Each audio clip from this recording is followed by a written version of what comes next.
O escudo de Portugal é um símbolo que perpassou quase um milênio desde a formação do reino e tem um significado surpreendente. Portugal, ao longo das eras, mudou diversas vezes de dinastias, virou um império, conquistou territórios, virou uma república e mesmo assim o brasão segue mais ou menos a mesma estrutura, com poucas mudanças em sua disposição básica. Nele, podemos ver 5 escudetes, ou quinas, com 5 moedas chamadas bezantes dentro de cada escudete, e ao redor 7 castelos de ouro. O motivo pelo qual o brasão português tem essa disposição tem relação direta com a fundação da jovem nação na Batalha de Ourique. E para entendermos toda sua simbologia oculta, precisaremos revisitar o mito da batalha. Em plena Idade Média, a Península Ibérica estava tomada pela divisão entre os reinos mouros e os reinos cristãos. Desde a invasão moura em 711, os cristãos aos poucos tomavam seus territórios novamente, formando novos reinos e fazendo incursões em território muçulmano. No século XII, a situação era bem mais propícia para que isso acontecesse. As divisões, rivalidades e brigas dinásticas internas dos almorávidas fizeram com que o conde Alfonso Henriques visse nisso a oportunidade para conquistar mais terras para o seu condado e assim expandir a sua glória. Desse modo, reunindo seu exército, o conde decide entrar no território mouro para capturar mais territórios. Era dia de Santiago Maior, também conhecido como Santiago Mata-Mouros, e Alfonso estava esperançoso de que conseguiria lucrar mais conquistas territoriais para o Condado de Portugal. Porém, as notícias que chegavam aos acampamentos lusitanos eram desesperadoras. Nada menos que 5 reis mouros das taifas de Évora, Berra, Badajoz, Elvas e Sevilha, com 5 exércitos, enfrentariam o jovem conde portucalense, que contava com apenas 11.000 homens. Contam as crônicas da época que o exército maometano era quase 100 vezes maior, comandados por 5 reis e com tropas com vasta experiência em combate, vindas da África e da Andaluzia espanhola. Os riscos dessa batalha eram enormes.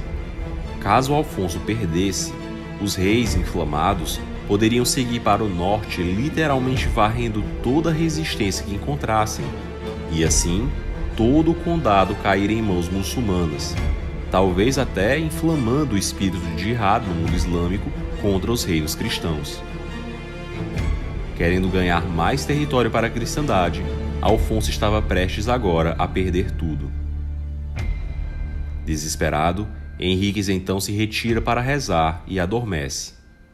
Ao acordar, o conde vê um raio resplandecente, com a cruz e Cristo crucificado nela. Jesus então adverte a Alfonso que ele ganharia a batalha. Segundo a narração pelo próprio Alfonso, Cristo teria dito: "Confia, Alfonso, pois não só vencerás essa batalha, mas todas as outras que pelejares contra o inimigo de minha cruz. Acharás tua gente alegre e esforçada para a peleja, e te pedirás que entre na batalha com o título de rei. Não ponhas dúvida, mas tudo o que te pedires lhe concede facilmente. Eu sou o fundador e destruidor dos reinos e impérios, e quero em ti e teus descendentes fundar para mim um império, por cujo meio seja meu nome publicado entre as nações mais estranhas. E comporás o escudo de tuas armas do preço com que eu remi o gênero humano, e daquele porque fui comprado dos judeus, e ser-me-á o reino santificado, puro na fé e amado por minha piedade." Após Afonso pedir por seus sucessores portugueses, Cristo assim disse: "Não se apartará deles nem de ti nunca minha misericórdia, porque por sua via tenho aparelhadas grandes searas, e a eles escolhidos por meus segadores em terras muito remotas." O mais interessante nesse trecho é que Cristo menciona indiretamente a evangelização do Brasil em plena Idade Média, em 1139, às vésperas da batalha e mais de 400 anos antes dos descobrimentos. Cristo menciona 2 vezes que, por meio desse império, seria o seu nome publicado entre nações distantes e remotas. E estava, assim, no espírito dessa nova nação, a missão de levar o cristianismo para essas terras.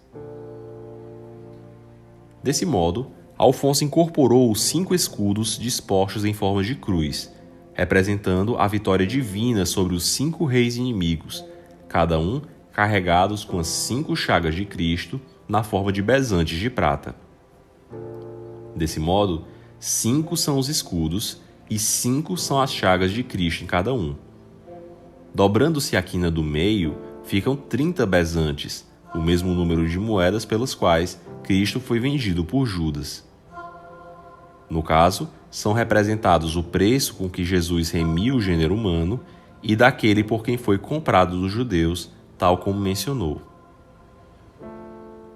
Em sua visão, Cristo prometeu que ele venceria com esse sinal, e isso de fato se cumpriu na Batalha de Ourique.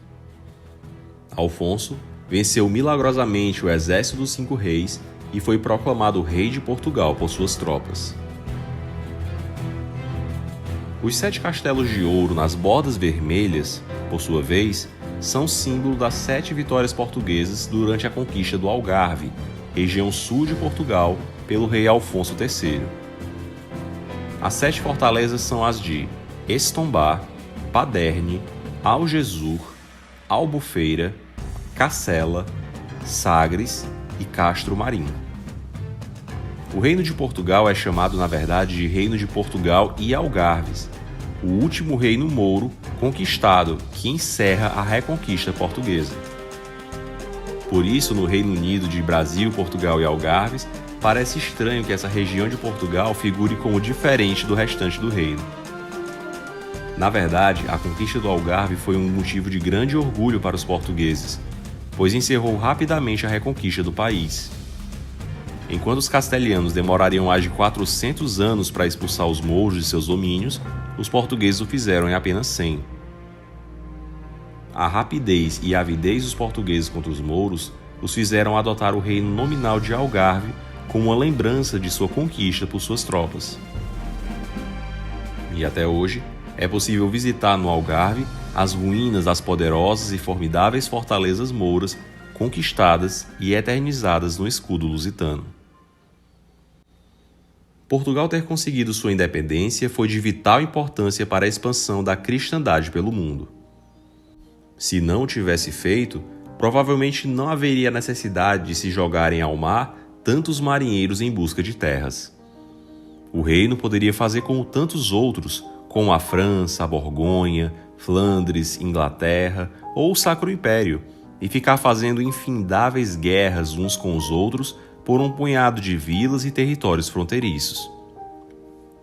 Inclusive, ao mesmo tempo em que a Guerra dos 100 Anos entre França e Inglaterra, 2 reinos cristãos, se desenrolava, Portugal invadia e conquistava a cidade muçulmana de Ceuta, no Marrocos, e iniciava, assim, a expansão portuguesa para o além-mar. E tudo isso pouco mais de 30 anos após derrotar o reino de Castela de forma impressionante em Aljubarrota. Na conquista dessa fortaleza moura estava a nata da nobreza portuguesa, o rei, o condestável Santo Nuno, os infantes herdeiros e príncipes participando da batalha e conquistando o Forte Mouro para a cristandade, o que gerou um enorme espanto e admiração na Europa. A independência de Portugal e a vizinhança com a robusta Castela obrigou o reino a olhar na direção do mar e a buscar sua expansão para além do oceano. Justamente como Cristo mencionou em Ourique e em conformidade com o legado cruzado templário portucalense. Afinal, por 2 vezes Cristo mencionou que o povo português seria o meio pela qual seu nome seria publicado entre as nações mais estranhas. E o mais interessante disso tudo é que os portugueses foram os primeiros europeus não só a se lançarem aos mares em busca de novas terras, como também de chegar à parte sul do globo terrestre pela primeira vez, visualizando nos céus um sinal peculiar. A formação estelar do Cruzeiro do Sul, muito guarda semelhança com o mesmo escudo que apareceu a Dom Afonso Henriques em Ourique. Para os portugueses do século XV, chegar na porção sul do globo e ver repentinamente no firmamento estampado o sinal de Ourique era a certeza da proteção de Cristo e da missão da lusitanidade no além-mar, mesmo distantes de casa. O mesmo bom Jesus que deu o sinal em Ourique protegeria os navegantes nas nações mais estranhas, sempre que os portugueses plantassem essa mesma cruz em terras muito remotas. E sob esse signo venciam, apesar de todas as incoerências e abusos que naturalmente mancham qualquer empreitada humana. Por isso, pôde um dia o padre Antônio Vieira proclamar: Deus deu a Portugal um berço para nascer e um mundo inteiro para morrer. Gostou do vídeo? Compartilhe com seus amigos, se inscreve no canal e ativa o sininho das notificações para não perder novos vídeos.